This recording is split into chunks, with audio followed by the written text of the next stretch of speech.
Because बहुत सारे concept है, और उसके बाद हम फिर आगे के जो बचे हुए चीजें वो करेंगे, ठीक है। सो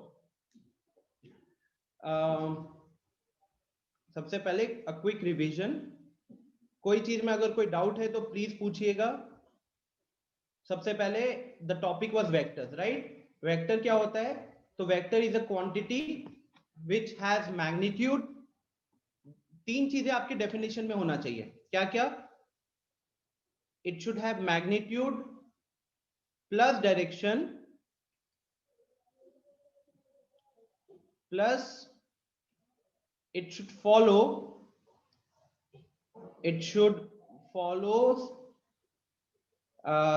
the rule of vector addition, right?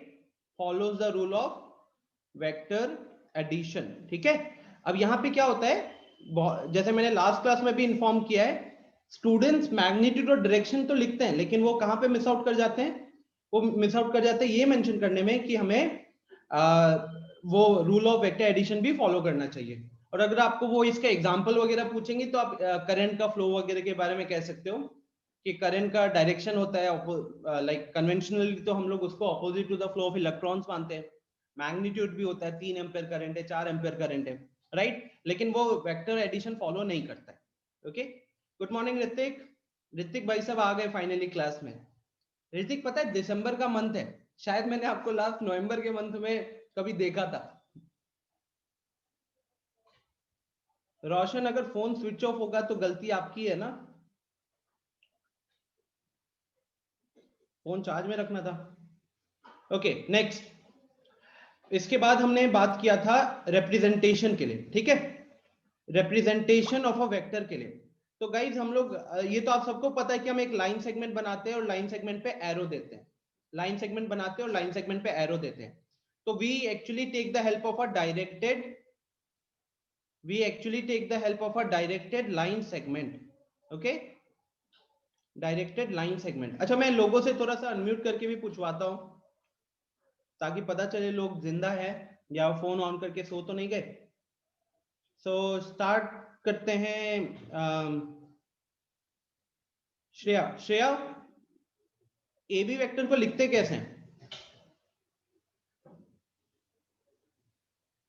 Sir ए के ऊपर एरो, ए के ऊपर एरो, और बी का ए बी के ऊपर, ए बी दोनों के के ऊपर ऊपर एक एरो रहता है। अगर मैं सिर्फ ए बी लिखूं तो उसका मतलब क्या होता है? मैग्नीट्यूड। Very good. आज एकदम सब फटाफट रिस्पॉन्स करेंगे, कल क्लास में सबसे बहुत प्यार किया गया है ना। तो ए बी हो गया आपका मैग्नीट्यूड।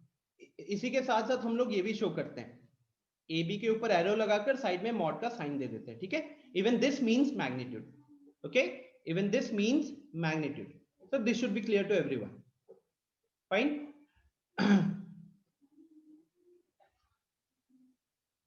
कल से लाइट नहीं है, ओके। अदिति राज कह रही है सर मेरे से मत पूछिएगा, मेरे से कल पूछिएगा। ये तो नहीं होगा। अगला क्वेश्चन ही आपसे पूछेंगे।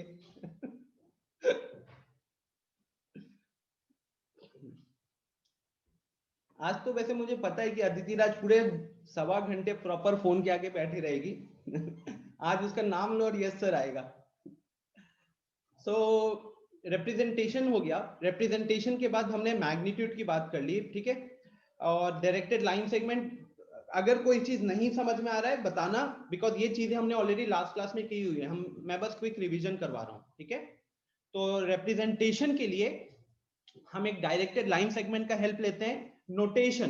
नोटेशन में हम मान लो कोई भी एक वेक्टर है तो उस वेक्टर का लाइन सेगमेंट या मैग्नीट्यूड जो भी वो लिखते हैं और उसके ऊपर एरो डाल देते हैं। एरो डालना जरूरी है तभी वो वेक्टर होगा। अगर हम ऊपर एरो नहीं डालते तो वो सिर्फ मैग्नीट्यूड मीन करेगा, ओके।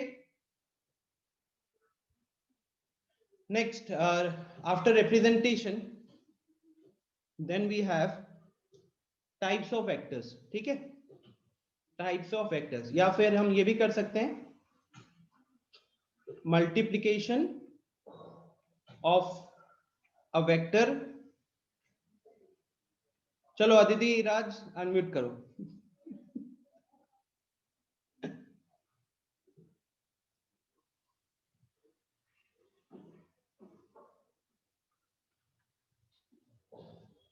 बताइए। गुड मॉर्निंग मिली, लेट आए हो। What is multiplication of a vector by a scalar? मान लो एक वेक्टर है ए, एक वेक्टर है ए, या चलो ए बी वेक्टर ही लेते हैं, ठीक है। अब मैं आपको सिनेरियो दे रहा हूं और आप अनम्यूट कर बताइएगा कि अगर मैं यहाँ पे 5 times of A B vector कर रहा हूं तो क्या होगा। देखो मैंने बहुत आसान कर दिया। 5 times of A B vector अगर लिखा है तो उसका मतलब क्या होगा, half of A B vector लिखा है तो उसका मतलब क्या होगा,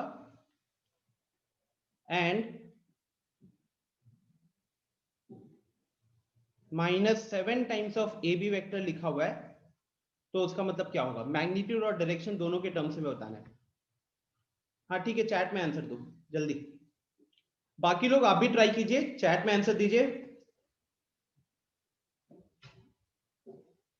गौरव, multiplication of a vector by a scalar का कॉन्सेप्ट अगर पता है तो बताओ। 5 टाइम्स ऑफ ए बी का मतलब क्या होगा in terms of magnitude and direction. आप सबको ही मेरे को चैट में बताओ in terms of magnitude and direction इसका मतलब क्या होगा। Hurry up. अदनान, अमाम,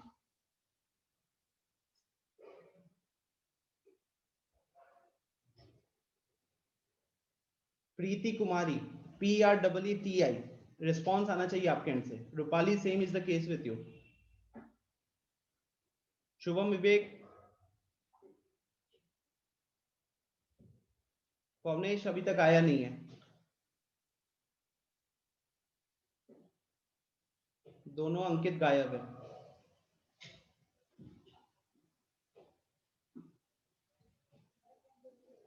सो आदित्य राज का रिस्पॉन्स आ चुका है, वेरी गुड। मिली का रिस्पॉन्स आ चुका है, श्रेया का रिस्पॉन्स आ चुका है।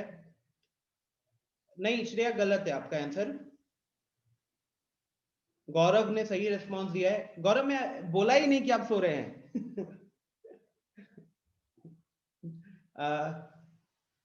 रूपाली, मैंने कोई नई चीज बताई नहीं है, ये लास्ट क्लास का चीज है। ये देखो इस पीपीटी के ऊपर क्या लिखा हुआ है, ऊपर रिवीजन लिखा हुआ है, ये हमने लास्ट क्लास में डिस्कस किया हुआ है। मैं कह रहा हूं कि multiplication of a vector by a scalar का कॉन्सेप्ट मैंने लास्ट क्लास में बताया था। तो बेस्ड ऑन दैट 5ab का मतलब 5 टाइम्स ऑफ ab वेक्टर का मतलब क्या होगा, डायरेक्शन एंड मैग्नीट्यूड के बेसिस पे। अनिकेत का रिस्पॉन्स सही है, प्रत्युष का रिस्पॉन्स सही है। प्रत्युष ने तीनों के आंसर्स दे दिए, बट बहुत लोग अभी भी बचे हुए हैं। श्रेया चेक कीजिए। मिली, आपने भी मतलब सिर्फ डायरेक्शन के बारे में बोला है। 5 times of A B vector को आप कैसे समझाओगे, डायरेक्शन और मैग्नीट्यूड के टर्म्स में कैसे समझाओगे मुझे।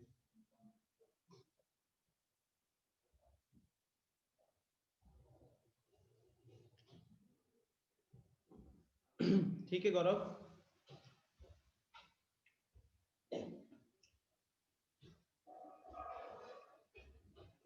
हरी अप, टेल मी जल्दी। ऋतिक, प्रीति कुमारी, रिस्पॉन्स नहीं आएगा तो फोन जाएगा घर पे। अदिति राज, गलत आंसर।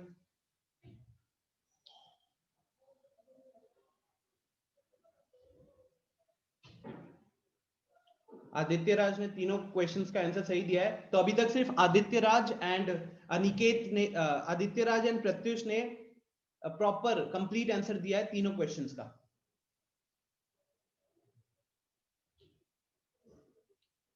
सेना, आपने भी सिर्फ डायरेक्शन के ऊपर किया है, लेकिन मतलब मेरे को समझाओगे कैसे अगर 5 times of A B vector लिखा हुआ है तो आप इसका मैग्नीट्यूड और डायरेक्शन मुझे कैसे समझाओगे, ये बताओ।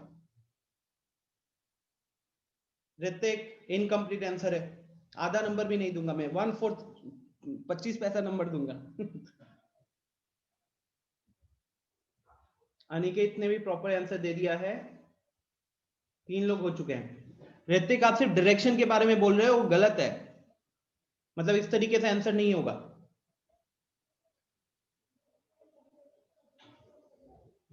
गलत श्रेया।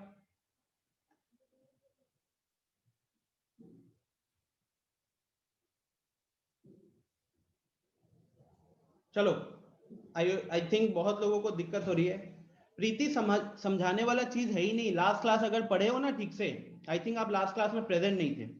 अगर आप लास्ट क्लास में प्रेजेंट होते या समझा होता तो इधर आंसर करने में दिक्कत नहीं होनी चाहिए थी।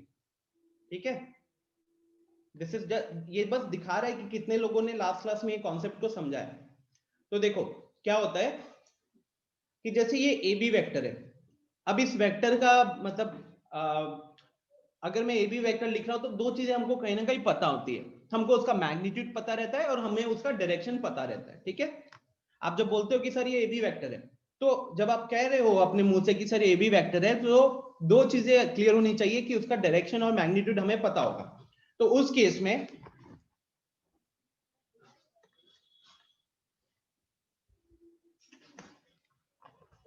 One minute guys, 1 minute, laptop गिरने वाला है।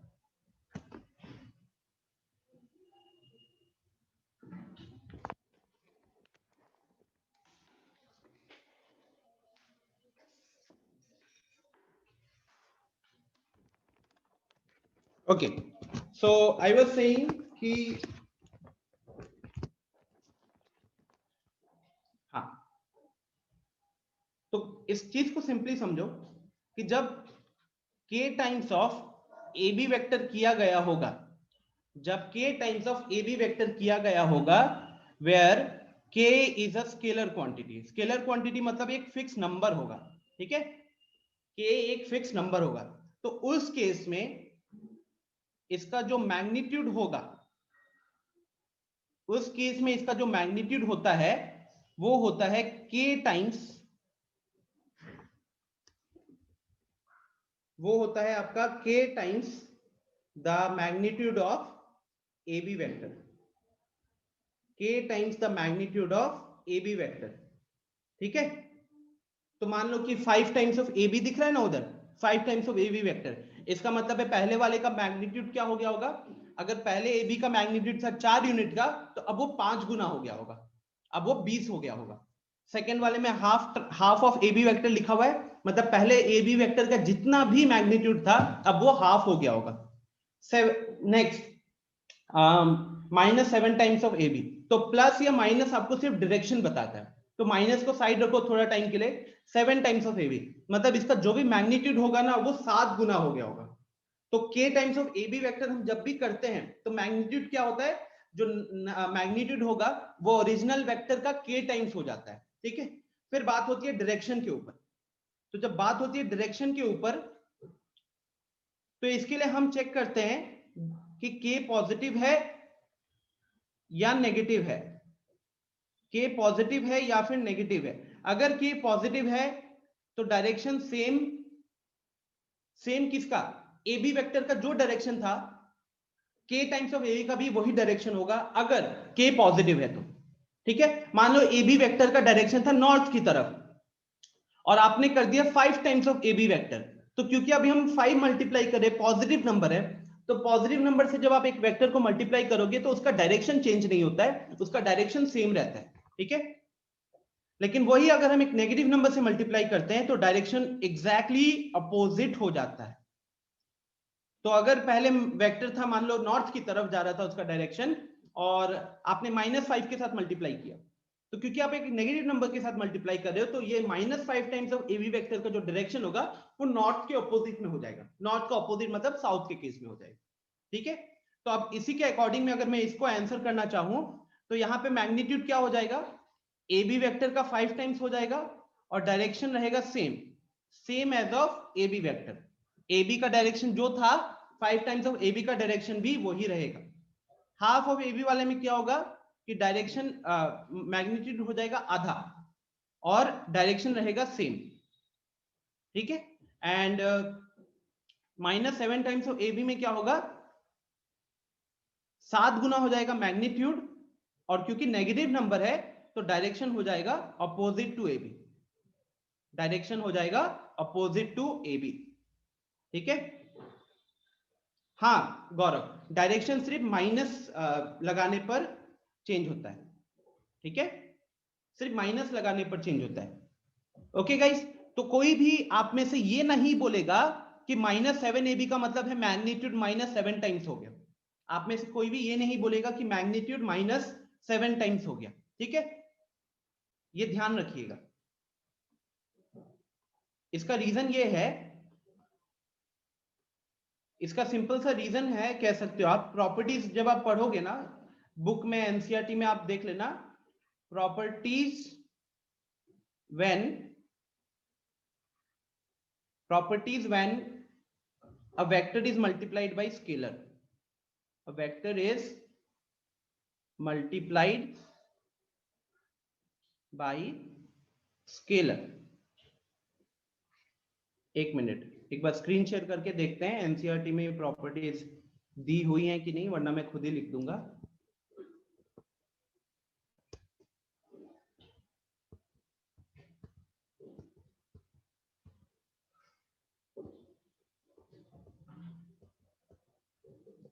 हाँ ये देखो, स्क्रीन पे आपको दिख रहा होगा यहाँ पे, ये देखिए, ये एक वेक्टर था और लैम्डा एक स्केलर था, ठीक है। तो लैम्डा ए हमारा क्या होगा, lambda times of a vector. तो उस केस में जब मैग्नीट्यूड की बात होती है ना, उस टाइम पे जब मैग्नीट्यूड की बात होती है तो आपको पता है कि हम वेक्टर के ऊपर डंडा लगा देते हैं साइड में, राइट। तो lambda times of a vector का जब आप मैग्नीट्यूड कैलकुलेट करते हो तो that is equal to the magnitude of lambda, मतलब लैम्डा के ऊपर भी एक तरीके से मॉड लग गया और ए वेक्टर के ऊपर भी मॉड लग गया। अब ये तो आपको ऑलरेडी पता है, ये तो ऑलरेडी नोन रहता है, ठीक है। और ये मान लो कि चाहे +7 होगा तो मॉड ऑफ +7 7 ही रहेगा, और अगर ये -7 होता तो मॉड लगाने के कारण वो फिर से +7 हो जाएगा। तो चाहे हम -7 टाइम्स ऑफ ए वेक्टर की बात करें या +7 टाइम्स ऑफ ए वेक्टर की बात करें, दोनों का जो मैग्नीट्यूड होगा उस ए वेक्टर का ओरिजिनल मैग्नीट्यूड का 7 गुना हो गया होगा, बस डायरेक्शन ऑपोजिट होंगे, ठीक है, बस डायरेक्शन ऑपोजिट होंगे।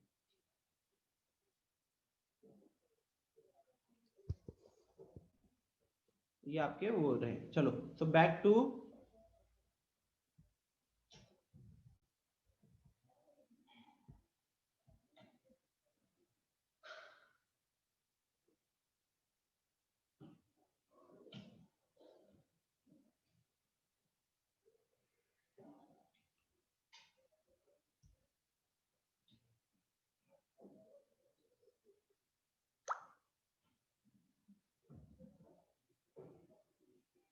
प्रत्युष, √4 तो 2 ही हुआ ना। चलो, तो ये इस चीज को यहां से रब करते हैं और बाकी आगे आगे वाली चीजों पे चलते हैं। मल्टीप्लीकेशन ऑफ अ स्केलर वाला पार्ट हो गया। अब डिस्कस करते हैं हम टाइप्स ऑफ वेक्टर्स के बारे में, ठीक है, मतलब ये भी हम कर चुके हैं। टाइप्स ऑफ वेक्टर्स में मैंने लास्ट क्लास में क्या हुआ था कि सबसे पहले जीरो वेक्टर। जीरो वेक्टर क्या होता है, अभिषेक चैट में जल्दी से बताओ, बाकी लोग जल्दी से चैट में बताओ। रूपाली, प्रीति, सिन्हा, अदिति राज, प्रत्यय, शुभम, विवेक,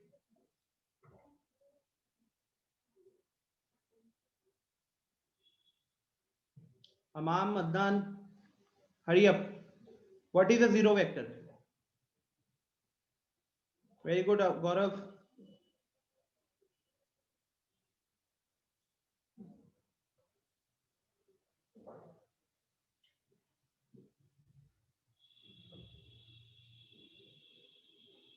very good, very good. Amam का रिस्पॉन्स आ गया, अदनान का अभी तक रिस्पॉन्स नहीं आया है, प्रीति का अभी तक रिस्पॉन्स नहीं आया है, अदिति राज का रिस्पॉन्स नहीं आया है, मिली किधर है?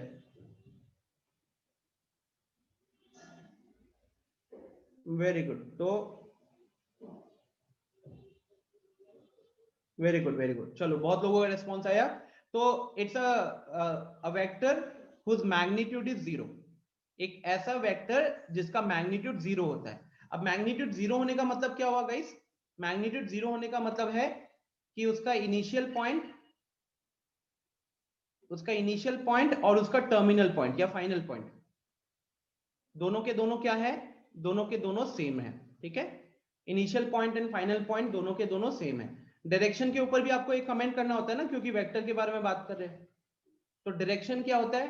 Direction is undefined, direction is undefined, right?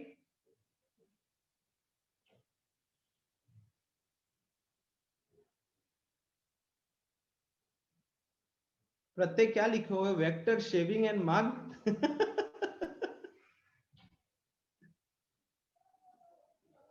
हाँ गौरव, बहुत जरूरी है यार। जो टेस्ट में नंबर आए ना सबके, उसके बाद मुझे दिख गया कि मैं जिनको अच्छा सोचता था वो भी अच्छे नहीं है, और उसमें आप भी आ रहे हो, ठीक है? अच्छा, ये आपका जीरो वेक्टर हो गया। फिर आता है यूनिट वेक्टर पे। तो यूनिट वेक्टर हम किसी एक वेक्टर के लिए डिफाइन करते हैं। यूनिट वेक्टर, मान लो मैं बात करता हूं unit vector of A B vector. ये क्या होता है जल्दी बताओ चैट में, एवरीवन हरी अप, 30 सेकेंड्स के अंदर रिप्लाई करो। What is unit vector of A B vector?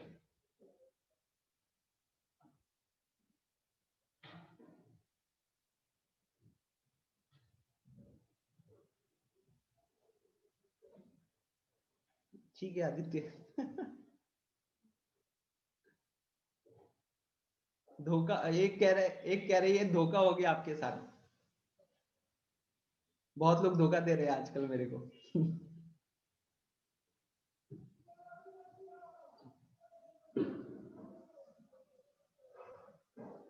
अच्छा, मैग्नीट्यूड को एमएजी करके लिखा गया था, वाह। डॉट नहीं लगाए थे इसीलिए मैंने ध्यान नहीं दिया।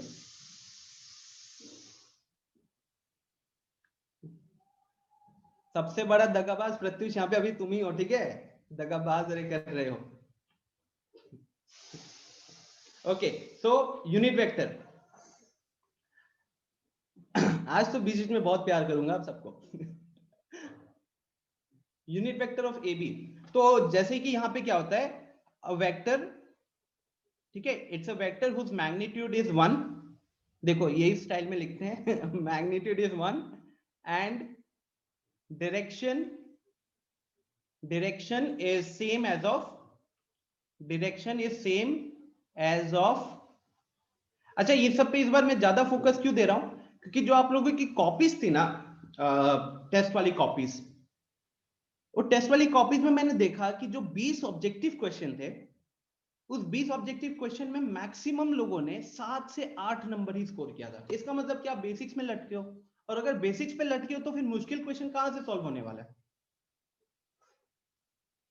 तो मैग्नीट्यूड है 1 and direction is same as of A B vector, ठीक है?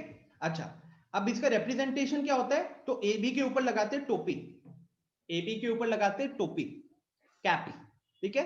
और इसको हम क्या लिखते हैं? इसका मैथमेटिकल एक्सप्रेशन होता है A B vector upon A B vector upon A B vector का मैग्नीट्यूड या मॉडुलस, ठीक है?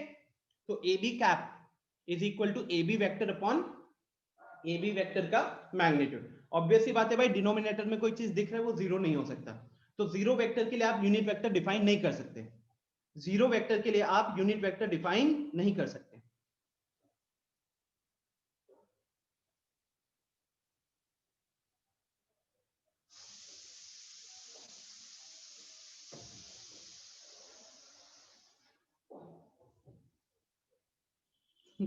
देखो, गौरव कह रहा है सर टेस्ट का याद मत दिलाइए, बहुत दर्द होता है, हो जाता है कभी कभी जिंदगी में गलती। सीरियल वगैरह देखने लगे हो क्या?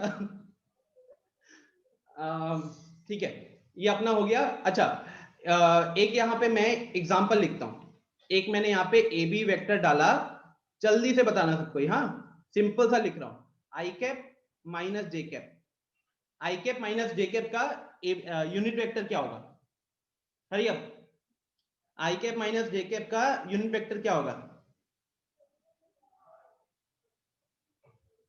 हाँ हाँ सिन्हा, आज सब कुछ ज्यादा एक्टिव रहेंगे ना, मैं क्लास के स्टार्टिंग में बताया था।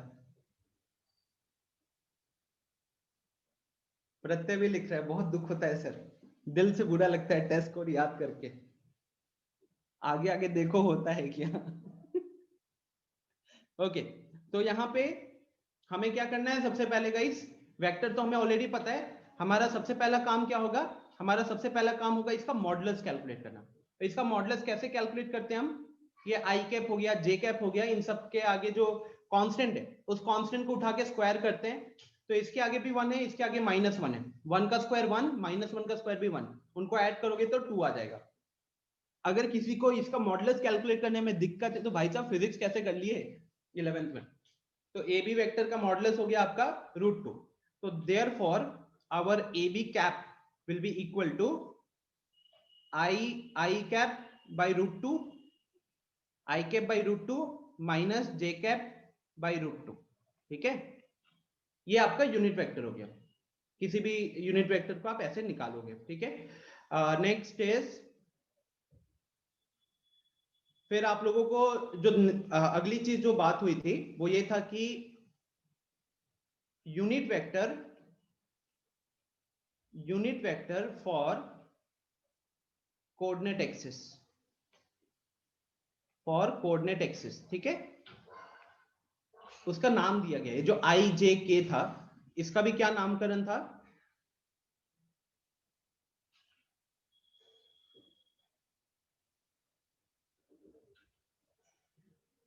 पिछले 6 महीने में से इतने एक्टिव कभी नहीं रहे हो। पहले पता होता तो पहले ऐसे टेस्ट वेस्ट लेकर डंडा करना शुरू कर देते, टेस्ट के नंबर इंप्रूव हो जाते सबके। तो मान लीजिएगा इसकी ये हमारा एक्स एक्सिस है, ये हमारा वाई एक्सिस है और ये हमारा जेड एक्सिस है। ठीक है, अब अगर हम एक यूनिट एक्स एक्सिस के अलोंग मूव करते हैं, अगर हम एक यूनिट एक्स एक्सिस के अलोंग मूव करते हैं, तो अगर हम कोऑर्डिनेट्स के अकॉर्डिंग बात करें तो ये 1,0,0 हो जाएगा। यहाँ पे y एक्सिस के अलोंग अगर आप एक यूनिट मूव करते तो 0,1,0, और z एक्सिस के अलोंग मूव करते तो 0,0,1। आज जब मैसेज पे देख रहा हूं ना डबल डिजिट में मैसेजेस रह रहे हैं। अब जब आप x एक्सिस के अलोंग जो यूनिट वेक्टर होता है उसको हम क्या बोलते हैं, उसको हम बोलते हैं आई कैप। ठीक है, y एक्सिस के अलोंग का यूनिट वेक्टर जो होता है उसको हम बोलते हैं जे कैप, और z एक्सिस के अलोंग जो यूनिट वेक्टर होता है उसको हम बोलते हैं के कैप। ठीक है, आई जे के, बचपन में पढ़े होगे। ठीक है, तो ऑर्डर भूलना मत। नाउ सो आप आई वेक्टर को भी डिनोट कर सकते हो, मतलब आई वेक्टर को अगर कोऑर्डिनेट से रिप्रेजेंट करना है तो वो सब आपको दिख रहा है स्क्रीन पे। ठीक है, ये हो गया आपका unit vector for coordinate axis.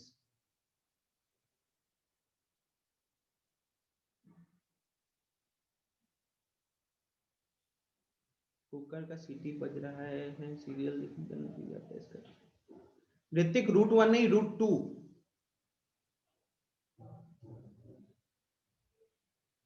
Aniket क्या चीज है, मिस हो गया। अनिकेत सही लिखे थे आप आंसर, मैसेजेस बहुत आए थे।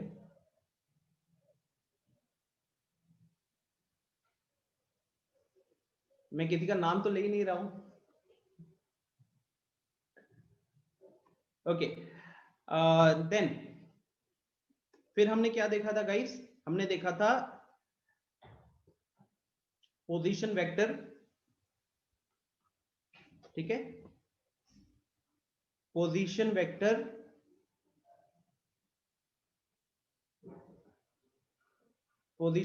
in 2D and its magnitude. किसी भी पोजीशन वेक्टर को 2D में कोई भी पोजीशन वेक्टर का कैसे, मतलब क्या डेफिनेशन होता है, उसकी मैग्नीट्यूड क्या होती है। तो इसके लिए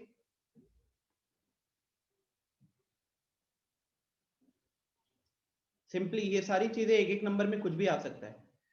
तो ये मैंने बनाया simple X axis Y axis. ठीक है, और यहाँ पे कोई भी एक पॉइंट है P, इस पॉइंट के कोऑर्डिनेट से मान लो a, B, इस पॉइंट के कोऑर्डिनेट से मान लो a, B। ठीक है, ये हमारा ओरिजिन हो गया, ओरिजिन के कोऑर्डिनेट्स 0,0। ठीक है, और यहीं पे जब आप अब हम क्या रिप्रेजेंट करना चाहते हैं, हम P पॉइंट का पोजीशन जो है डिफाइन करना चाहते हैं। तो भाई किसी भी चीज की पोजीशन या किसी भी चीज की लोकेशन, अल्टीमेटली पोजीशन यहाँ पे लोकेशन, राइट। तो किसी भी चीज की लोकेशन को हम डिफाइन करते हैं with respect to something, right, with respect to something. हम ऐसे ही हवा में तो बात नहीं कर सकते, हम बता सकते हैं कि यार जैसे टेस्ट के बारे में बात कर लेते हैं। तो with respect to the test score, यहाँ पे मोहित है क्या? हाँ मोहित है।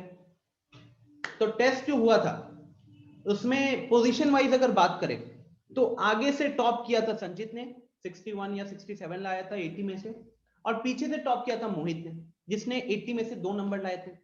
राइट, दोनों लाने में बहुत मेहनत करना पड़ता है, 2 नंबर के लिए भी आपको सोचना पड़ता है कि भाई क्या क्या चीज नहीं लिखे, और 67 लाना भी बहुत बड़ी बात है। तो same is the case here. Position vector, हम किसी भी पॉइंट का जब पोजीशन का बात करते हैं तो it's always with respect to something. तो यहाँ पे हम लेते हैं ओरिजिन, ठीक है। हम पोजीशन वेक्टर का जब बात करते हैं तो हम हमेशा ओरिजिन पिक करते हैं। तो भाई ओरिजिन के साथ अगर हम इसको पहले इसका रिप्रेजेंटेशन पे बात करें, अगर पहले हम इसके रिप्रेजेंटेशन पे बात करें तो ये मेरा रिप्रेजेंटेशन हो गया। ओ से पी को कनेक्ट कर दिया, तो ओ से पी को कनेक्ट किया तो ये मेरे को मिल जाता है वेक्टर का मैग्नीट्यूड। ओ से लेके पी तक का जो दूरी है वो मेरा हो गया मैग्नीट्यूड, और ये डायरेक्शन, एरो के ऊपर डायरेक्शन लगा दिया। तो इसे मुझे पता चल गया कि भाई मेरे को ओरिजिन पे अगर मैं खड़ा हूं तो मेरे को किस डायरेक्शन में जाना पड़ेगा, तब जाके मेरे को पी मिलेगा। ठीक है, तो आपका ये बात करें अगर position vector of P, position vector of P with respect to O होता है हमारा OP vector. Position vector of P with respect to O होता है हमारा ओपी वेक्टर। और ये ओपी वेक्टर को आप क्या लिखोगे, तो अगर मैं इसको थोड़ा सा ऐसे समझने की कोशिश करूं तो यहां पे जाने के लिए हम ये कह सकते थे कि पहले मेरे को यहां पे ये ए डिस्टेंस मूव करना पड़ा एक्स एक्सिस के अलोंग, मुझे यहां पे ए डिस्टेंस मूव करना पड़ा एक्स एक्सिस के अलोंग, फिर मैं यहां आया, राइट, फिर मैं यहां आया, उसके बाद मुझे बी डिस्टेंस मूव करना पड़ा वाई एक्सिस के अलोंग। तो जब मैं ए डिस्टेंस मूव कर रहा हूं एक्स एक्सिस के अलोंग, मुझे पता है कि एक्स एक्सिस के अलोंग अगर मैं एक यूनिट मूव करता हूं तो मेरा आई कैप होता है। तो अगर मैं ए टाइम्स ए डिस्टेंस मूव कर रहा हूं तो वो क्या हो जाएगा, ए आई कैप। और फिर मैं वाई एक्सिस के अलोंग बी यूनिट्स मूव कर रहा हूं तो वो मेरा वेक्टर के फॉर्म में रिप्रेजेंट करने के लिए हो जाएगा बी जे के। ठीक है, वो हो जाएगा मेरा बी जे के।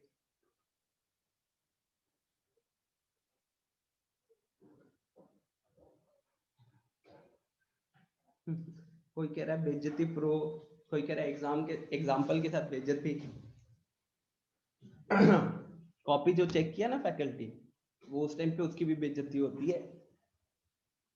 सुनील सर फोन किए थे, सर ये क्या है, 80 नंबर का टेस्ट की जगह सर इसको 30-40 नंबर का टेस्ट कर दे क्या, सर ये बोल रहे थे। ओके, तो ये हमारा पोजीशन वेक्टर हो गया। अब इसके अगर मैग्नीट्यूड का बात करेंगे गाइस, इसका अगर मैग्नीट्यूड का बात करेंगे तो ये हो जाएगा आपका ए स्क्वायर प्लस बी स्क्वायर। ठीक है, अच्छा सेम अगर सिमिलर अगर बात करें 3D में, सेम अगर मैं 3D में बात करूंगा तो आप समझ सकते हो कि डायरेक्ट डायग्राम वगैरह ऑलमोस्ट सेम रहेगा। और उस केस में आपका जो पी का कोऑर्डिनेट्स होगा वो होगा कुछ ए कॉमा बी कॉमा सी। पी के जो कोऑर्डिनेट्स होंगे वो हो जाएंगे ए कॉमा बी कॉमा सी। तो उस केस में जब पोजीशन वेक्टर की बात करेंगे ना, उस केस में जो पोजीशन वेक्टर की बात करेंगे वो अगेन ओपी वेक्टर ही होगा, वो हमारा ओरिजिन होगा, और वो हो जाएगा a i cap plus b j cap, b j cap plus c k cap. ठीक है, ये आपका पोजीशन वेक्टर हो गया पी का with respect to O in 3D, in 3D। And इसका जब मॉडुलस का बात करोगे तो इसका मॉडुलस हो जाएगा root under a square plus B square plus c square. ठीक है, a square plus B square plus c square.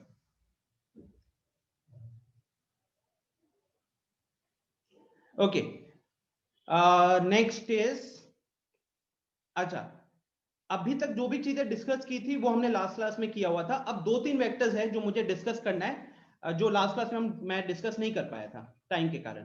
तो first one is collinear vector, first one is collinear vector. ठीक है, तो गाइज अगेन ये सारे डेफिनेशंस वैसे types of vectors की अगर हम बात करें तो ये आपको वहां पे आपके बुक में मिल जाएगा, मतलब book in the sense NCERT में ही मिल जाएगा। ठीक है, और जैसे मैंने लास्ट क्लास में भी बताया था इसमें से कोई भी 1 नंबर 2 नंबर के लिए पूछा जा सकता है। तो ये आपके सामने देखो दिख रहा है जीरो वेक्टर। इनफैक्ट मैं अपना टाइम बचाने के लिए जीरो वेक्टर पे बात कर चुके हम लोग, यूनिट वेक्टर पे बात कर चुके हैं। इस क्या पेज क्या में जो बचा? नोट हाँ जी, कौन बोल रहा है? सर नोट्स में जो लिखे हुए बताइए ना, ऊपर सबसे ऊपर। नोट्स में क्या लिखे हैं मतलब?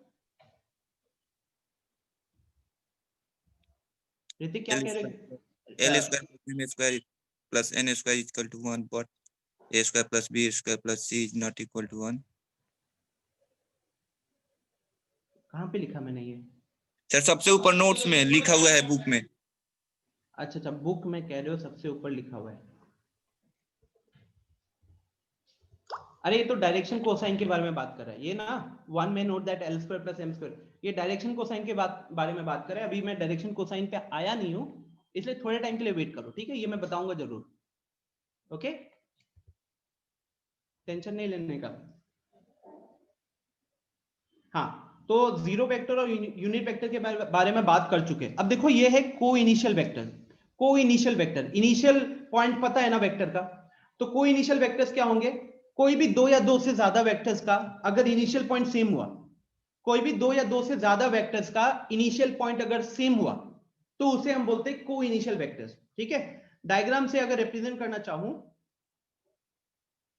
तो ये कुछ होगा इस तरीके का।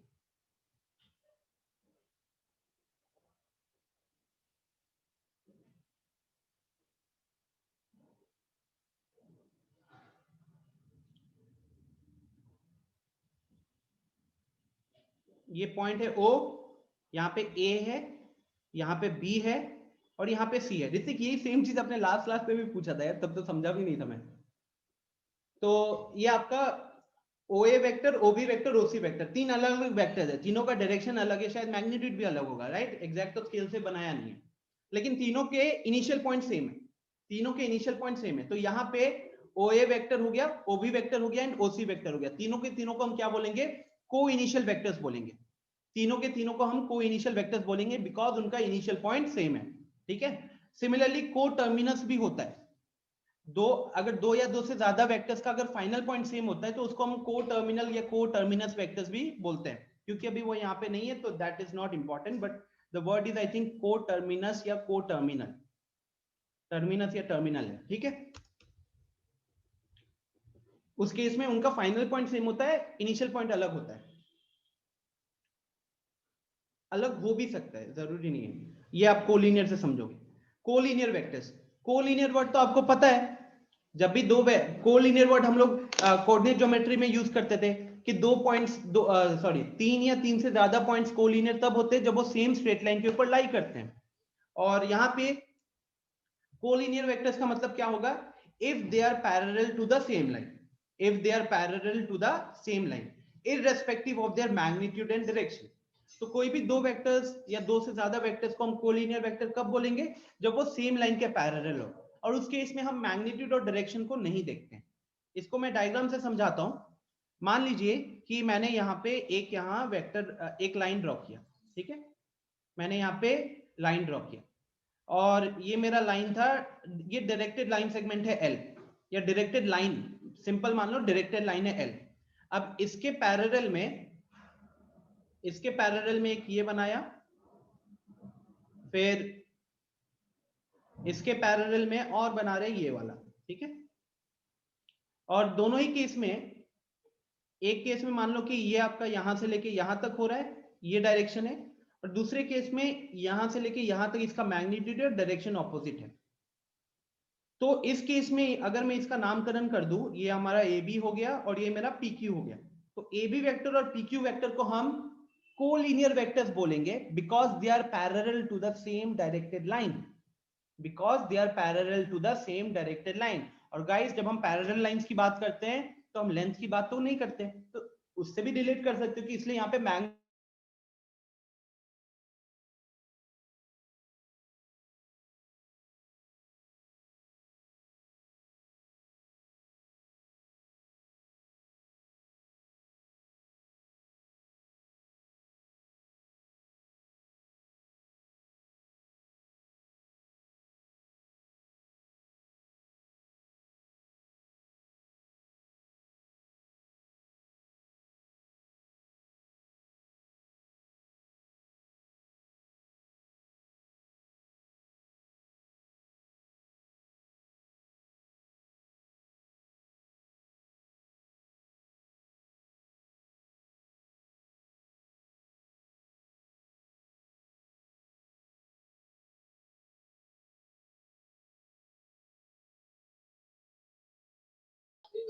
Okay, so we were talking about collinear vectors. ये थोड़ा सा इंपॉर्टेंट इसलिए है क्योंकि अगर दो वेक्टर्स, आप इतना याद रखना, अगर दो वेक्टर्स कोलिनियर है ना तो उनका करेस्पॉन्डिंग कोफिशिएंट्स, या फिर ऐसे ऐसे लिख देता हूं यहाँ पे, a1 ai cap plus bj cap plus ck cap is equal to 0। एक ये वेक्टर है और दूसरा वेक्टर है हमारे पास, मान लो d i cap plus e j cap plus f k cap. ठीक है, ये हमारे दो वेक्टर्स हैं। तो इस केस में अगर ये दोनों वेक्टर्स पैरेलल होंगे, if the two vectors are parallel then their corresponding ratios will be equal. तो दोनों के आई कैप वाले जो कोफिशिएंट्स होंगे या एक्स के अलोंग जो कोफिशिएंट होंगे, वो उनका ratio is equal to B upon E is equal to C upon F. ठीक है, is equal to C upon F. Clear? बस आपको क्या करना है, उनके रेशियोज को इक्वल करना है। रिकॉर्डिंग शुरू कर दिया हूं वापस से। रोशन, मैं कह रहा हूं कि अगर मेरे पास दो वेक्टर्स हैं और अगर वो दोनों पैरेलल होंगे तो उनका एक्स एक्सिस के अलोंग जो कोफिशिएंट होगा ना, एक्स एक्सिस के अलोंग जो भी मैग्नीट्यूड है, उनका ratio is equal to Y axis के अलोंग का ratio is equal to Z axis के अलोंग का रेशियो। ठीक है, next is equal vectors. Obviously बात है, दो वेक्टर्स इक्वल कब होंगे? जब उनका मैग्नीट्यूड भी सेम होगा और उनका डायरेक्शन भी सेम होगा। नेगेटिव ऑफ अ वेक्टर करने के लिए आपको क्या करना पड़ेगा? बस -1 से मल्टीप्लाई कर दो। दो वेक्टर्स को नेगेटिव वेक्टर बोलोगे जब उनका मैग्नीट्यूड सेम होगा लेकिन डायरेक्शन ऑपोजिट होंगे। जब मैग्नीट्यूड सेम होगा लेकिन डायरेक्शन ऑपोजिट होंगे। अदिति राज का एक क्वेश्चन है कि सर अगर दो लाइन कोइंसिडेंस हो जाएंगे तो वो कोलिनियर होगा? ऑब्वियसली होगा, बिकॉज उसके इसमें आप ये कह रहे हो कि मान लो इस लाइन को उठा के इसके ऊपर रख दिया, इस लाइन को उठा के कलर चेंज कर देते हैं और इसके ऊपर मैं रख देता हूं। ठीक है, तो ये कोलिनियर होंगे because they are parallel to the same line. Okay, they are parallel to the same line. So guys, this is it. ये कॉन्सेप्ट यहीं पे डन है। अब हम थोड़ा क्वेश्चंस पे आ जाते हैं, राइट? बिकॉज बहुत हो गया। चलिए जल्दी से मेरे को एक काम करते हैं, जल्दी से मुझे बताओ ये ट्रू होगा या फॉल्स होगा। सारे कॉन्सेप्ट्स चेक टाइप है। Everyone, two collinear vectors are always equal in magnitude, true और फॉल्स? प्रत्युष, मिली, अनिकेत, आदित्य, अदिति राज, श्रेया, सबने सही आंसर दिया है। अभिषेक गलत है यार, ट्रू कैसे होगा? कोलिनियर वेक्टर्स हैं तो मतलब वो पैरेलल होंगे। कोलिनियर वेक्टर्स है तो वो पैरेलल होंगे ना, एक ऐसा हो सकता है दूसरा ऐसा हो सकता है। ये दोनों पैरेलल हैं तो एक कोलिनियर कहलाएंगे irrespective of the direction and magnitude. तो जरूरी नहीं कि आपका मैग्नीट्यूड हमेशा सेम होगा। तो the answer is false. Okay, the answer is false. Next, अगला क्वेश्चन बताओ।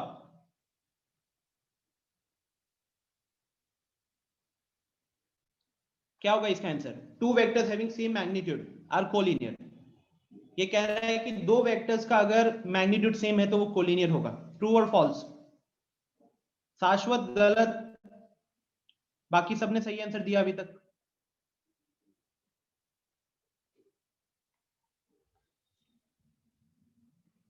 ये मान लो एक ये वेक्टर है और एक ये वेक्टर है। ठीक है, ये इसका यूनिट, ये भी 5 यूनिट का है, ये भी 5 यूनिट का है।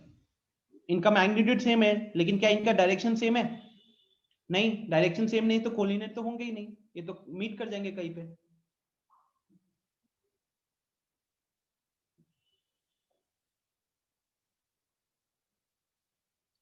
पोजीशन गौरव फ्री वेक्टर है ना, फ्री वेक्टर है तो आप कहीं भी उठा सकते हो, बस उसका मैग्नीट्यूड और डायरेक्शन चेंज नहीं करना होता है। दो वेक्टर्स को इक्वल हम तब बोलते हैं जब उनका मैग्नीट्यूड और डायरेक्शन दोनों सेम होता है। ठीक है, चलो तो इसका आंसर भी क्या है? इसका आंसर भी है फॉल्स। नेक्स्ट क्वेश्चन, ये बताओ क्वेश्चन नंबर 3।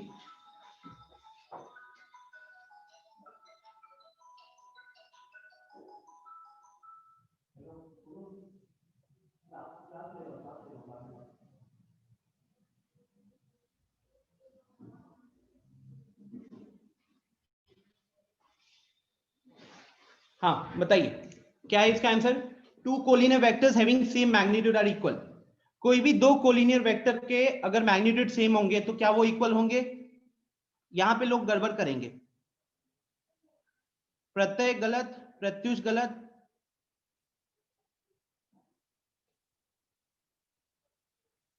अदनान गलत, प्रीति गलत, वेरी गुड मिली, रोशन गलत यार। Guys again the same logic, मान लो एक ये रहा वेक्टर और एक ये रहा वेक्टर, ठीक है, ये दोनों कोलिनियर है, ये दोनों के दोनों कोलिनियर है, क्योंकि इनका और साथ ही साथ मैंने मैग्नीट्यूड भी सेम किया हुआ है, लेकिन एक का डायरेक्शन हो सकता है राइट और दूसरे का डायरेक्शन हो सकता है लेफ्ट, स्टिल ये कोलिनियर कहलाएंगे, लेकिन ये इक्वल वेक्टर्स नहीं कहलाएंगे। ये कोलिनियर कहलाएंगे लेकिन ये इक्वल वेक्टर्स नहीं कहलाएंगे। गाइस दो वेक्टर्स को अगर इक्वल होना है तो उनका मैग्नीट्यूड भी इक्वल होना चाहिए और उनका डायरेक्शन भी इक्वल होना चाहिए, ठीक है, उनका डायरेक्शन भी इक्वल होना चाहिए। यहाँ पे डायरेक्शन ऑपोजिट हो सकता है, इसीलिए हम क्या बोलेंगे, फॉल्स बोलेंगे, ठीक है। यस ना, सही था।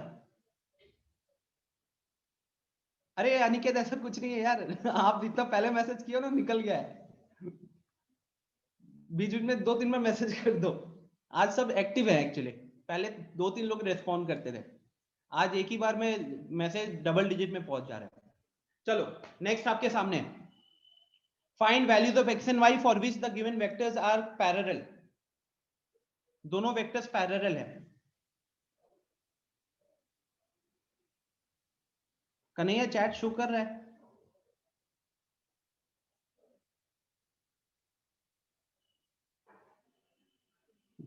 प्रत्युष कह रहा है आप 5 मिनट छोड़ दीजिएगा तो ट्रिपल डिजिट में भी चला जाएगा।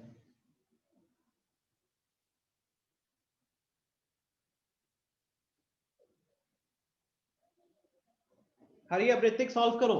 Find values of X and Y for which the vectors are parallel. अभी बताया था दो वेक्टर्स अगर पैरेलल हैं तो क्या होना चाहिए, सॉल्व कीजिए सब, थोड़ा टाइम लगेगा but not an issue, take 2 minutes, बहुत टाइम दे रहा हूं।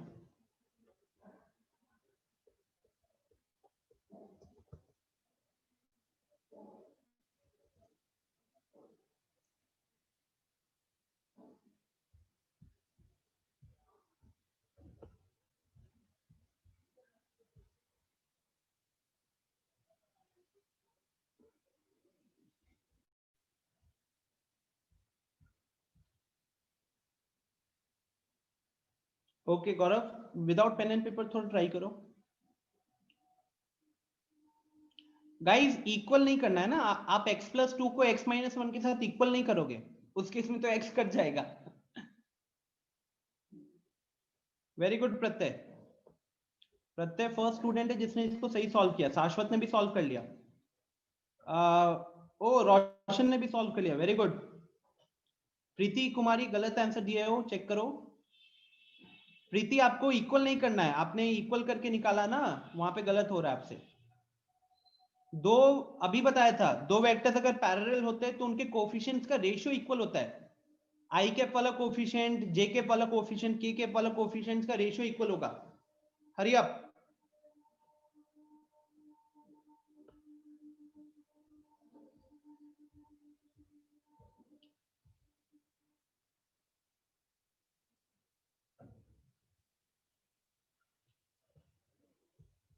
पवने शायद लेट आए हो यार। प्रत्युष सही है, बाकी लोग वेटिंग फॉर योर आंसर। शाश्वत, रोशन, प्रत्युष एंड आदित्य राज, बस इतने लोगों ने सही आंसर दिया है। गौरव ने सही आइडिया दिया है। वेरी गुड मिली, वेरी गुड कन्हैया, सही है। प्रत्यय ने आंसर दे दिया था ऑलरेडी। हाँ तो देखो मैंने क्या बताया था कि मान लो हमारे पास ऐसा है कि एक वेक्टर है a, या यहीं पे बता देता हूं, इसी को सॉल्व करता हूं। when two vectors are parallel तो i कैप का कोफिशिएंट का रेशियो, j कैप का कोफिशिएंट का रेशियो एंड k कैप का कोफिशिएंट का रेशियो सब इक्वल होंगे।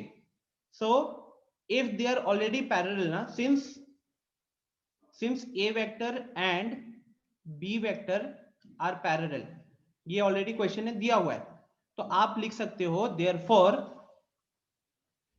therefore x plus 2 upon x minus 1, दोनों का i का ratio is equal to minus of x minus y upon 2x plus y is equal to 1 upon 2। ठीक है, very good Aditya Raj. Paramesh थोड़ी सी गलती है, प्रत्यय नहीं, आपने सबसे पहले आंसर दिया था, बताया मैंने, रिकॉर्डिंग देख लेना, प्रूफ है वहां पे। ओके, तो अब यहाँ पे गाइस आपको x की वैल्यू निकालनी है, y की वैल्यू निकालनी है। क्लियरली दिख रहा है कि जो पहला रेशियो और जो तीसरा रेशियो है, सबसे पहले हम क्या करेंगे, जो मेरे को पहला रेशियो दिख रहा है और जो मेरे को तीसरा रेशियो दिख रहा है, उसको हम इक्वेट कर लेते हैं, फिर यहाँ पे क्रॉस मल्टीप्लाई कर लेते हैं, तो 2x plus 4 is equal to x minus 1, और यहां से आपको x का वैल्यू आ जाएगा -5, यहां से x का वैल्यू आ जाएगा -5। ठीक है, अब यही आप उसके बाद क्या कीजिएगा, सेकेंड रेशियो, फिर हम क्या करेंगे, सेकेंड रेशियो जो है हमारा which is -x minus y upon 2x plus y, इसको इक्वल कर लेंगे हम 1/2 के, और यहाँ पे आप x का वैल्यू -5 पुट कर दो, x का वैल्यू -5 यहाँ पे पुट कर दो, तो उससे क्या हो जाएगा, आपको y मिल जाएगा। ठीक है, तो अब मैं सीधा यहाँ पे y का वैल्यू लिख रहा हूं, जो आपका आना चाहिए -20, y का वैल्यू आना चाहिए -20। ठीक है, प्रीति कुमारी y गलत,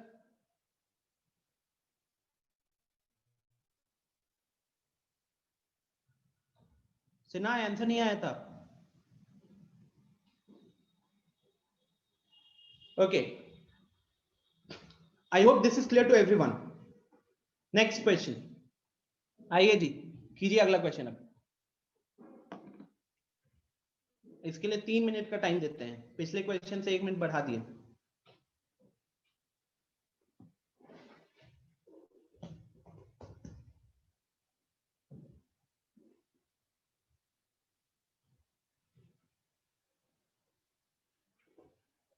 अच्छा, मैं सिर्फ 2 मिनट का टाइम लेता हूं इससे पहले, क्योंकि लास्ट क्लास में हमने ट्रायंगल और पैरेललोग्राम लॉ भी डिस्कस किया था, वो भी एक बार रिवाइज कर देता हूं, ताकि मैं फिर इस क्वेश्चन में उसका यूज होगा, हो सकता है कुछ लोगों को डाउट हो, तो बस 2 मिनट का टाइम ले रहा हूं। ठीक है, बाकी जिनको पता है वो जल्दी से स्नैपशॉट ले ले, जिनको ऑलरेडी पता है वो इसका स्नैपशॉट ले ले और सॉल्व करना शुरू करें। वैसे ट्रायंगल लॉ तो सबको ही पता होगा, फिजिक्स में यूज किए होगे आप, but still for the sake of the lecture I'll take 2 minutes and I'll quickly discuss those as well. So now coming to triangle law guys, triangle law vector addition।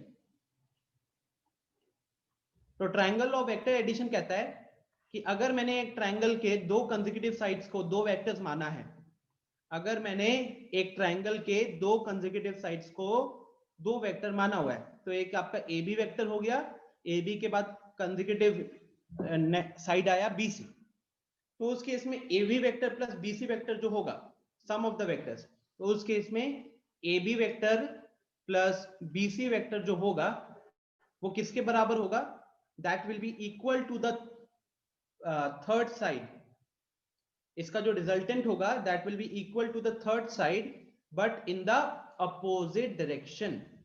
तो generally हम इस order में चलेंगे, तो आप इसको ऐसे लिखोगे, मतलब ये इसका डायरेक्शन फिर ये मानोगे, जनरली अगर हम इसको ऐसे कंसेक्यूटिव वे में चलेंगे तो ये आएगा, लेकिन ट्रायंगल लॉ कहता है कि that is equal to the third side of the triangle but in the opposite direction. तो डायरेक्शन क्या होगा, डायरेक्शन होगा ए से सी, डायरेक्शन होगा ए से सी। ठीक है, तो यही आपका triangle law of vector addition होता है। Next is the parallelogram law of vector addition. तो पैरेललोग्राम ऑफ वेक्टर एडिशन कहता है कि अगर हम एक पैरेललोग्राम के दो एडजेसेंट साइड्स, अगर हम एक पैरेललोग्राम के दो एडजेसेंट साइड्स को दो वेक्टर्स मानते हैं,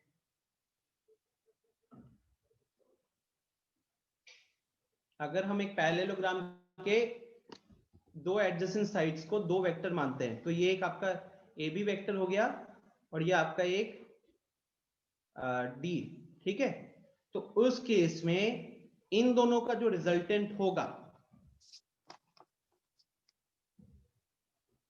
उसके लिए पहले मेरे को पैरेललोग्राम कंप्लीट करना है। उस केस में जो इन दोनों का रिजल्टेंट वेक्टर होगा वो होगा इसके डायगोनल के बराबर, वो होगा इसके डायगोनल के बराबर। और उस डायगोनल, अब दो डायगोनल होते हैं ना, एसी भी होगा और बीडी भी होगा, लेकिन हमने एसी क्यों लिया? क्योंकि वो लॉ कहता है कि वो डायगोनल का इनिशियल पॉइंट बाकी दोनों वेक्टर्स के इनिशियल पॉइंट के बराबर होना चाहिए। इस डायगोनल का जो इनिशियल पॉइंट होगा वो बाकी दोनों डायगोनल्स के इनिशियल पॉइंट के बराबर होना चाहिए, ठीक है। तो मेरा पैरेललोग्राम लॉ क्या कहता है? वो कहता है कि A B vector plus A D vector ये किसके बराबर होगा? ये होगा ए सी वेक्टर के, ठीक है। अच्छा, अब इसमें एक दो चीजें और हम ये भी देख सकते हैं कि यार एडी और बीसी, क्योंकि ये पैरेललोग्राम है तो एडी और बीसी एक दूसरे के साथ पैरेलल है। तो अगर ये एक दूसरे के साथ पैरेलल है तो और फ्री वेक्टर ही होता है, तो ये भी कह सकते थे कि एडी को उठा के हमने बीसी पे रख दिया, एडी को उठा के हमने बीसी पे रख दिया।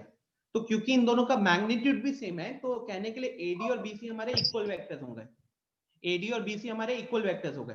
तो आप देखो यहां पे इस ट्रायंगल में हमारा ट्रायंगल लॉ भी अप्लाई हो रहा है, इस ट्रायंगल में मेरा ट्रायंगल लॉ भी अप्लाई हो रहा है, बिकॉज एबीसी ट्रायंगल में एबी मेरा पहला साइड, बीसी मेरा दूसरा साइड, ये दो कंसेक्यूटिव साइड्स ले रहे हैं, तो इन दोनों वेक्टर्स का जो सम होता वो मेरे तीसरे वेक्टर के बराबर, तीसरे साइड के बराबर होता, but in the opposite direction, ठीक है।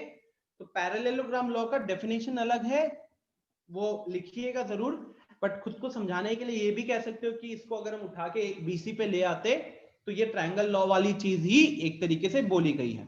Okay okay, so I can see कि प्रत्यय, प्रत्युष, आदित्य राज ने, मिली ने भी क्वेश्चंस वगैरह सॉल्व किए हैं।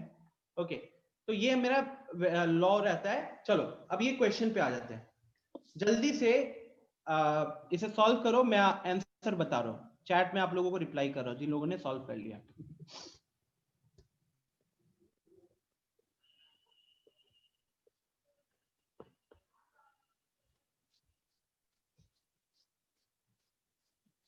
अभी क्वेश्चन दिख रहा है ना गौरव? अभी थोड़ा देख लो। सो शाश्वत, वेरी गुड, सही है पहला वाला, दूसरा वाला भी बता दीजिए। देन प्रत्युष गलत किए हो, दूसरा वाला एक गलत है दूसरा सही है, ठीक है। इज इट करेक्ट सर वाला जो मैसेज डाले थे वहां पे वो सही है। मिली गलती है उसमें, थोड़ी सी गलती है, नहीं नहीं मिली सही किए हो, पहला वाला सही है, दूसरा भी बताओ। आदित्य राज सही है, तो आदित्य राज, मिली, प्रत्यय, शाश्वत, प्रीति कुमारी, इन लोगों ने क्वेश्चन सॉल्व कर रखा है। हाँ प्रत्युष, उस क्वेश्चन में डायगोनल का यूनिट वेक्टर निकालना है। शाश्वत सेकंड वाला भी सही है, वेरी गुड यार। हाँ प्रत्यय, पता चला मेरे को, आप सेकंड के अलोंग भी बताओ, दोनों के अलोंग बताना है आपको। लिखा है ना, find unit vectors parallel to the diagonals of the parallelogram, तो मतलब आपको एसी के अलोंग भी बताना पड़ेगा एक तरीके से, बीडी के अलोंग भी बताना पड़ेगा। अभी जो पैरेललोग्राम लॉ बताया था ना, जो डायग्राम फॉलो किया था, उस डायग्राम का हेल्प ले सकते हो।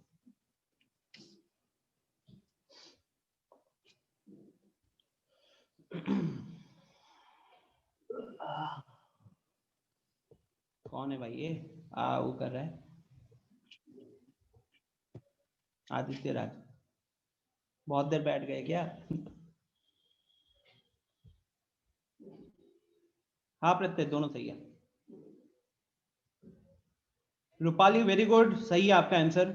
अदिति राज, आज जितना अदिति राज आपने आंसर दिया है ना, इतना आपने पिछले 6 महीने में आंसर नहीं दिया।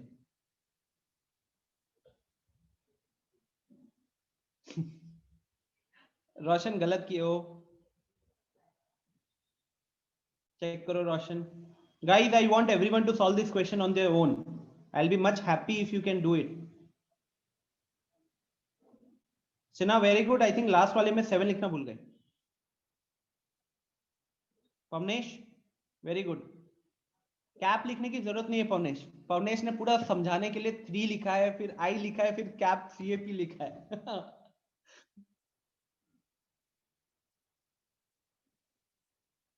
बस IJ लिख दो, मैं समझ जाऊंगा भाई, उसके ऊपर का सिंबल बनाने की जरूरत नहीं है। सिन्हा लास्ट वाला 7 पहचान में आया? हाँ ठीक है।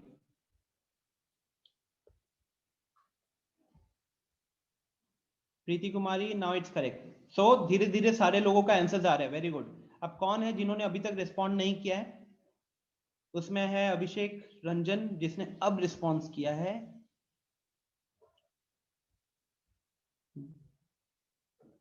अदितिराज करिए सर हम आपको आंसर देते हैं बट आपको याद ही नहीं है। कोई नहीं, आज से जो चीजें होंगी हम उन्हें याद रखेंगे। अनिकेत, सही बात है, अनिकेत किधर है? कट लिए ये तो, ऑनलाइन का फायदा है, ऑफलाइन में थोड़ी क्लास से भागते। अदनान अमाम, कोई रिस्पॉन्स नहीं आया है। आशीष, आई थिंक पूरे क्लास में एक मैसेज भी नहीं आया है। कन्हैया, कोई रिस्पॉन्स नहीं है आपके एंड से। मोहित से तो कुछ एक्सपेक्ट करना भी वेस्ट होता है। दोनों प्रीति ने रिस्पॉन्स किया, रूपाली का रिस्पॉन्स आया। Shreya, Shreya are you there? जिंदा हो? स्टार्टिंग में 2-4 मैसेजेस करके अपना प्रेजेंस फील करा के फिर निकल गए। अच्छा हाँ, रिस्पॉन्स आया, सॉल्व करो फिर। गौरव गलत है।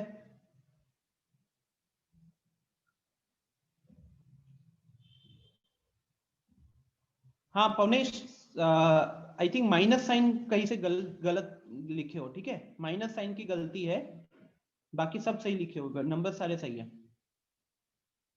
ठीक है, अभी कर रहा हूँ, अभी कर रहा हूँ बस। गौरव, जो आपने आंसर लिखा वो आंसर गलत है।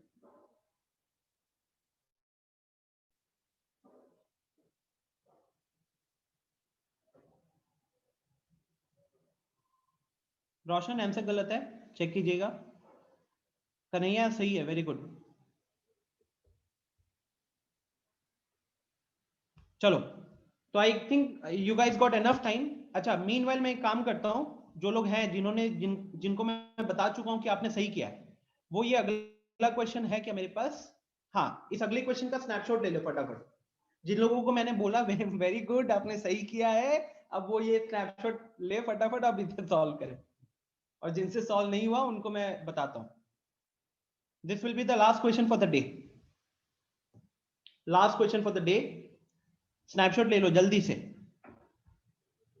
स्नैपशॉट लेना, लिखना नहीं है।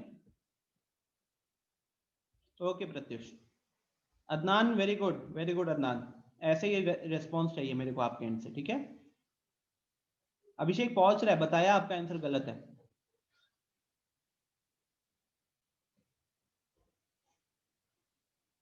नहीं नहीं, ये नेक्स्ट क्वेश्चन है, ये लास्ट क्वेश्चन है, न्यू क्वेश्चन है। गौरव मैं बता रहा हूँ वो वाला, ठीक है, बट पहले जिन लोगों से सॉल्व हो चुका है पिछला क्वेश्चन वो इसका स्नैपशॉट ले ले। आई थिंक आप सबने स्नैपशॉट ले लिया है।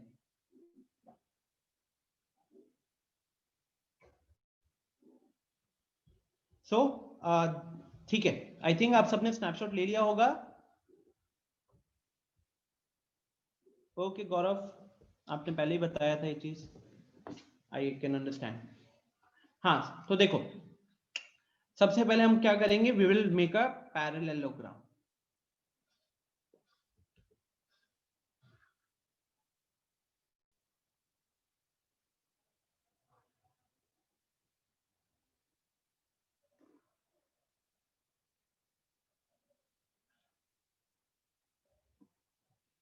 ठीक है, अच्छा अब देखो, ये पैरेललोग्राम में हमारा हो गया ABCD, इसमें एक ये वेक्टर और एक ये वेक्टर, सेम जो अभी पैरेललोग्राम लॉ बताया था ना उसी को फॉलो कर रहे हैं। तो मेरा ये जो AB वेक्टर है इसको मैं फिलहाल ए वेक्टर मान सकता हूं, और जो मेरा ये एडी वेक्टर है इसको मैं बी वेक्टर मान सकता हूं। ठीक है गाइस, ये मेरा ए वेक्टर हो गया, ये मेरा बी वेक्टर हो गया। अब क्योंकि ये पैरेललोग्राम है तो ऑपोजिट साइड्स इक्वल होते हैं। ठीक है, सो यहां पे ये डायरेक्शन भी इक्वल हो जाएगा। फ्री वेक्टर है, उठा के हमने रख दिया, तो कहने के लिए ये इक्वल हो गया, तो ये भी आपका बी वेक्टर बन गया। सिमिलरली ए बी के पैरेलल में सी डी है, ये आपका ये वेक्टर बन गया। ठीक है, सो अब अगर हम इसके बात करें डायगोनल्स का, तो एक डायगोनल बनेगा AC और दूसरा डायगोनल बनेगा हमारा BD। तो आपको क्वेश्चन क्या पूछा है? आपको क्वेश्चन पूछा है unit vectors parallel to the diagonals of the parallelogram. Unit vectors parallel to the diagonals of the parallelogram. तो फिलहाल हमको कहीं ना कहीं AC का कैप एंड BD का कैप पूछा है। ठीक है, AC का कैप और BD का कैप पूछा हुआ है। सो सबसे पहली चीज अगर हम देखें तो AC वाला, in triangle ABC, in triangle ABC, using triangle law, I can say that AC vector is equal to A vector plus B vector. Yes or no? जिन लोगों को नहीं समझ में आया था या सॉल्व नहीं हुआ था प्लीज देखिए और बताइए। उस ट्रायंगल में हम AB vector plus BC vector को AC वेक्टर कह सकते हैं। ठीक है, तो अब A वेक्टर और B वेक्टर, स्मॉल a और स्मॉल b वेक्टर, ये इसकी वैल्यू हमको क्वेश्चन में ऑलरेडी दी हुई है।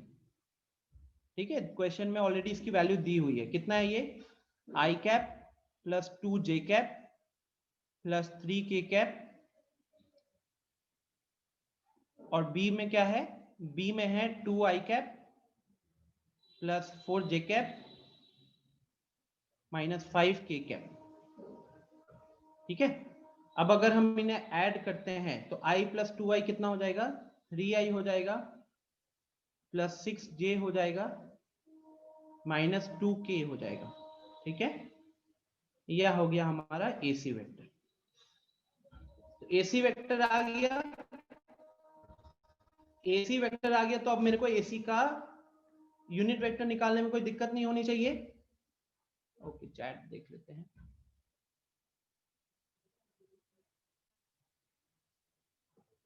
प्रीति, I hope this is clear now. तो AC का जो कैप बना वो क्या बनेगा? ऊपर तो ये लिख लेंगे 3i plus 6j minus 2k। ठीक है, और नीचे इन सबका स्क्वायर करो, तो 3 का स्क्वायर 9, 6 का स्क्वायर 36, 36 प्लस 9 45, और 2 का स्क्वायर माइनस 2 का स्क्वायर 4, तो 45 प्लस 4 49, और उसका रूट लेना है, तो रूट 49 मतलब ये कितना हो जाएगा? 7 हो जाएगा। तो फाइनली जो हमारा AC कैप आएगा, तो AC कैप आपका बना 3/7 I cap plus 6/7 J cap minus 2/7 K cap. ठीक है, ये मेरा AC वेक्टर हो गया। नेक्स्ट हमारा आया BD वेक्टर। ओके, अब BD वेक्टर में लॉजिक क्या रहेगा? आप वो ट्रायंगल पिक कर सकते हो,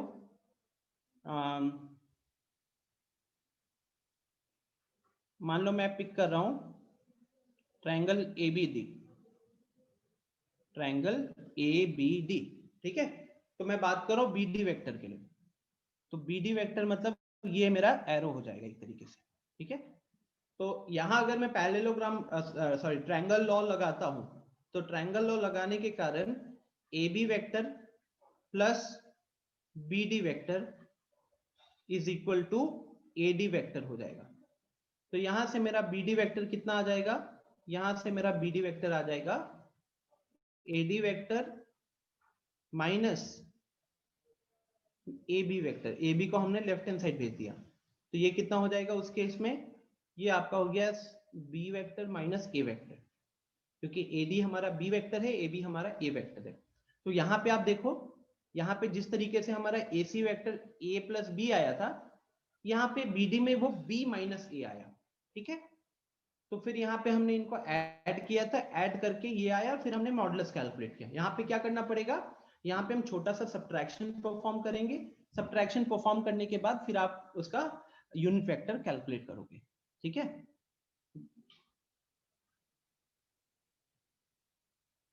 हाँ Gaurav, okay, very good Pratyay, very good.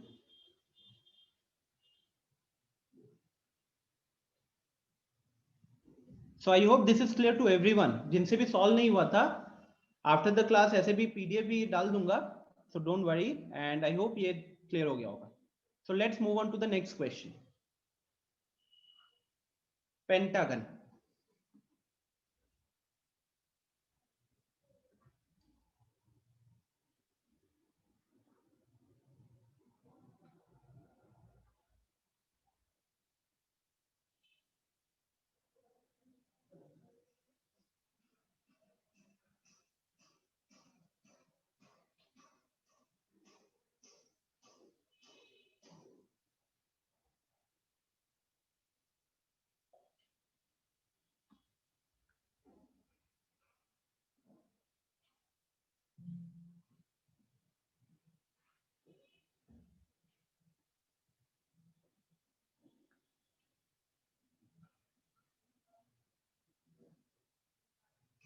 रोशन कैलकुलेशन मिस्टेक ध्यान रखिएगा।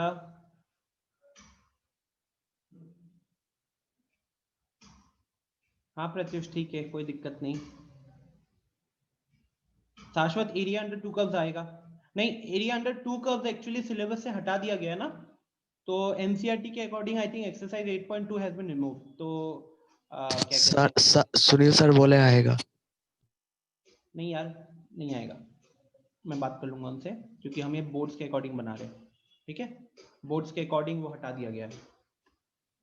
2 कर्व में मान लो एक लाइन और एक कर्व होगा, वो आ सकता है, लेकिन अगर मान लो एक एलिप्स दिया हुआ है और एक हाइपरबोला दे दिया या पैराबोला दे दिया, वो नहीं आएगा।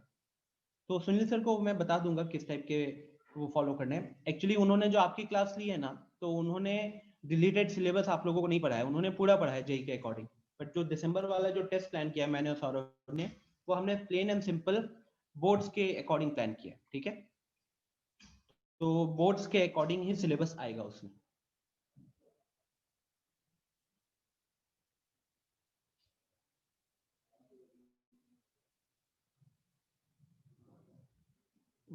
Okay, very good Aditi. So guys क्या कहते हैं,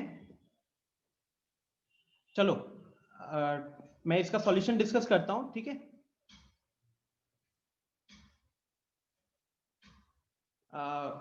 व्हाट्सएप खोलते हैं क्लास के बाद। फोन एक्चुअली रूम के बाहर रखा हूं, इंटरनेट वहां से सही पकड़ता है थोड़ा, इसीलिए। हाँ सुनाओ, देखो हमको क्या पूछा गया, हमको पूछा गया इन सबका एडिशन, 1 2 3 4 5 6, ठीक है। तो A B vector plus A vector, guys ये रेगुलर पेंटागन नहीं, या सिंपल पेंटागन है, ठीक है। Plus BC vector plus DC vector plus ED and plus AC, ठीक है। अब यहाँ AB और AC BC ये 3 तो हमारे, CD ये 4 तो हमारे साइड्स है, ED भी साइड है, AC बस AC को इधर पहले हम करते हैं चॉइस, ठीक है। हाँ अब देखो, AB वेक्टर मतलब ये डायरेक्शन, BC वेक्टर मतलब ये डायरेक्शन।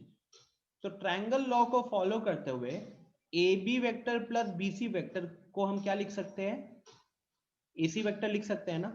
तो मैं क्या करूंगा, मैं AB वेक्टर और BC वेक्टर का एक ग्रुप बना दूंगा, इसको अलग करके ब्रैकेट्स में डाल दिया, ठीक है। तो अब हमारे पास क्या बचेगा, अब हमारे पास बचेगा AE vector, CD vector and ED vector. Clearly दिख रहा है गाइस, ये जो समेशन हमको 3 times of AC vector prove करना है, उसमें से एक तो एसी वेक्टर यहाँ ऑलरेडी प्रेजेंट है, एक मेरे को A B plus B C से मिल गया, तो दो एसी हो गए, और ये जो बचा हुआ 3 है ना, ये और ये, इन तीनों को सम भी मेरा एसी आना चाहिए, तभी जाकर मेरा क्वेश्चन इजीली सॉल्व हो जाएगा। ठीक है, वेरी गुड सिन्हा। तो अब आप देखो डायग्राम को ध्यान से देखो, एई वेक्टर का मतलब ये हुआ, सीडी वेक्टर का मतलब ये हुआ, और ईडी वेक्टर का मतलब ये हुआ।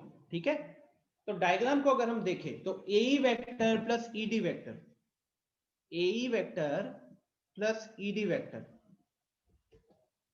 को हम क्या लिख सकते हैं,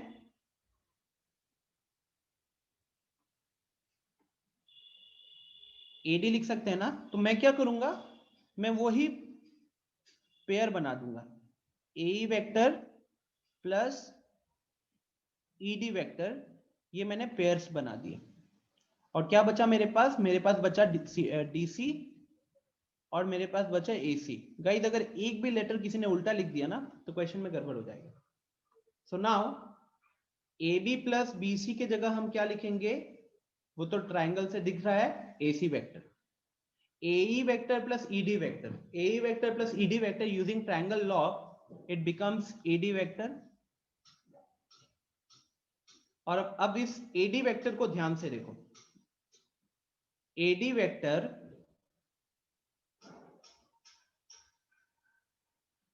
AE plus ED,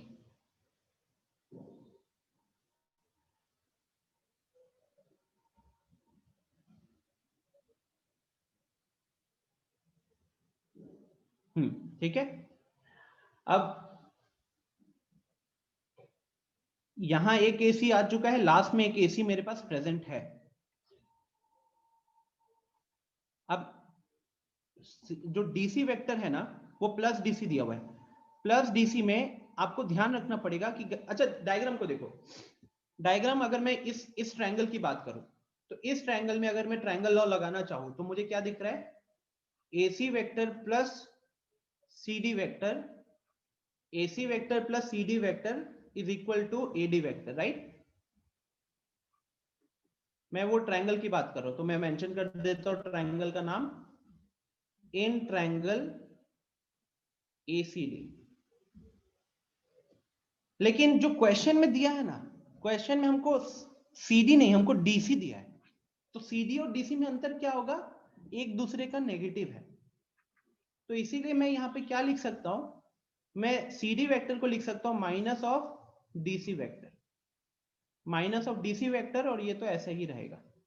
और अगले स्टेप में ये माइनस DC को मैं राइट साइड भेज सकता हूं, तो राइट साइड जब भेजता हूं तो उधर जाकर ये क्या बन जाएगा, प्लस DC बन जाएगा। ठीक है, तो फाइनली मेरे को क्या दिखा कि AD vector plus DC vector का वैल्यू हो रहा है AC वेक्टर के बराबर। और आप देखो ये जो सेकेंड वाला ब्रैकेट बनाया था, तो सेकेंड वाला ब्रैकेट का रिजल्टेंट आया है AD वेक्टर, और यही AD वेक्टर अब हम किसके साथ देखेंगे, CD वेक्टर के साथ पेयर बना देते हैं। और मान लीजिए कि अगर मैंने इसको 1 मार्क किया था, तो अगले स्टेप में इसके लिए हम लिख सकते हैं AC plus AC plus AC, bracket में लिख दिया यूजिंग 1। बाकी भी हमने ट्रायंगल और जहां जहां लगाया वो आपको मेंशन करना पड़ेगा एक्चुअल सॉल्यूशन में। तो ये आपका हो गया 3 times of AC vector, hence proof.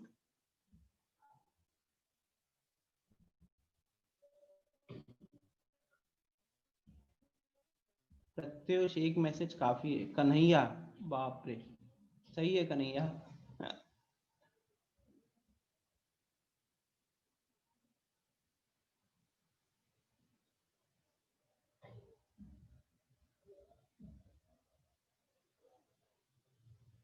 ठीक है प्रत्युष, ठीक है कन्हैया, प्रत्युष आपके आंसर सही है। रोशन क्या ये समझ में आया आपको, Roshan Sinha, Shreya, is it clear, अमाम?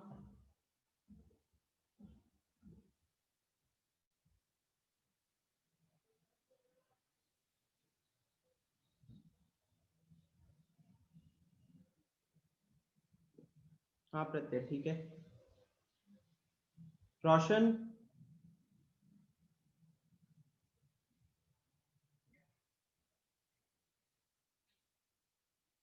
Preeti, is it clear? Sinha, is it clear? Abhishek, this will be the last question for the day guys. जिनको कोई डाउट नहीं है they can leave the session. Thank you for joining the session. हम मिलेंगे अब कल की class में। अगर किसी का कोई डाउट वगैरह है तो वो पूछ सकता है अभी।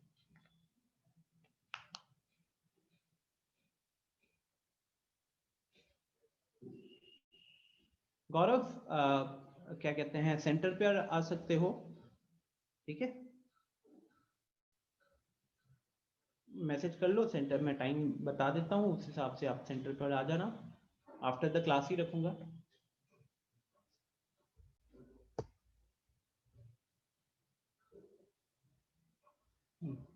हाँ गौरव, जब आओगे तब बता देना, ठीक है? यू वेलकम श्रेया, वेलकम प्रत्यय। ठीक है गाइस, कोई डाउट नहीं है। Bye bye.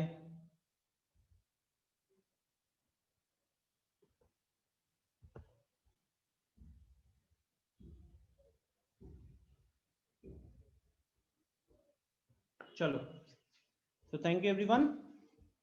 ये पीडीएफ मैं सेंड कर दूंगा। मिलते हैं कल की क्लास में।